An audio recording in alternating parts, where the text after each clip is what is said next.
দিয়েছে, তাদের খুশি ভালো লেগেছে।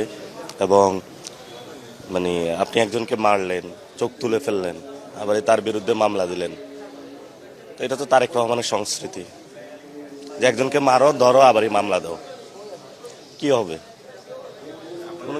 পরবর্তী কার্যক্রম কি? পরবর্তী আমরা স্বাভাবিকভাবে রাজনীতি করতেছি, প্রোগ্রাম করতেছি। যদি জেলে নিয়ে যায় জেলে চলে যাব, আর যদি মাইরা ফেলে হলে কবরে চলে যাব। ইন্টারেস্টিং বিষয় হলো তারা যে মামলাগুলো আমি দেখেছি, মামলাগুলো করেছে তারা অনেক ইন্টারেস্টিং বিষয় এখানে উল্লেখ করেছে যে আপনারা হামলা করেছেন বা তাদেরকে হয়রানি করেছেন। আসলে কতটুকু সত্য নয়, মিথ্যা। পুরা দেশবাসী প্রত্যক্ষ করেছে,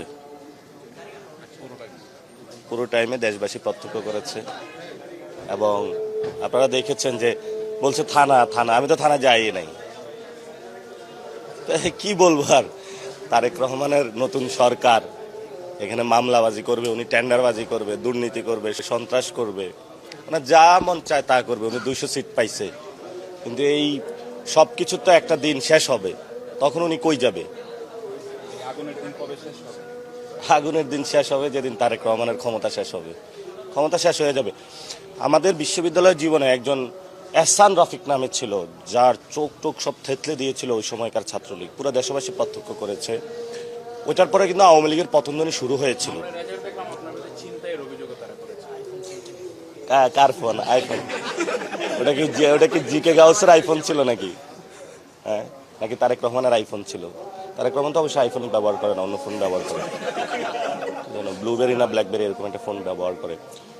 এটা খুবই লজ্জাজনক। মানে যা তারা করতেছে, তারেক রহমান যা বাংলাদেশে করতেছে, এটা বাংলাদেশের রাজনীতির জন্য লজ্জা। এবং উনি রাজনীতির যে সংস্কৃতি, এটাকে অপসংস্কৃতির দিকে নিয়ে যাচ্ছে।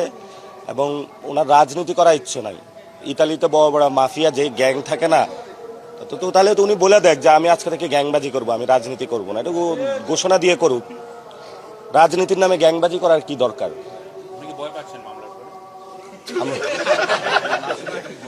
ভয় তো পাবোই, এত বড় গ্যাংস্টার বাংলাদেশে আসছে, কি নাই তার কাছে? জিকে গাউসের মতন অস্ত্র আছে, আব্বাস সাহেবের মতন অস্ত্র আছে, দুলু সাহেবের মতন অস্ত্র, সালাউদ্দিনের মতন অস্ত্র। কে কার চেয়ে কোন র্যাঙ্কিং এ কম? কারো কাছে মাদক, কারো কাছে টেন্ডার। সালাউদ্দিনের সাহেবের ছেলেরা এক জায়গায় বসায়, খসরু ভাই আছে। এগুলা র্যাঙ্কিং করলে ইতালির যে কোনো মাফিয়াকেও হার মানাবে, বিশ্বের যে কোনো মাফিয়াকে হার মানাবে। তো বাংলাদেশে যে এই ধরনের সবাইকে, মাফিয়াগুলাকে ছেড়ে দিয়েছে, সন্ত্রাসের রাজত্ব ছেড়ে দিয়েছে, আমার তো ভয় পাওয়া, মানুষে ভয় পাইতেছে। আমি কি মানুষ না? সবাই আমরা ভয় পাইতেছি। একটা টেরর রাজ্যে আছি।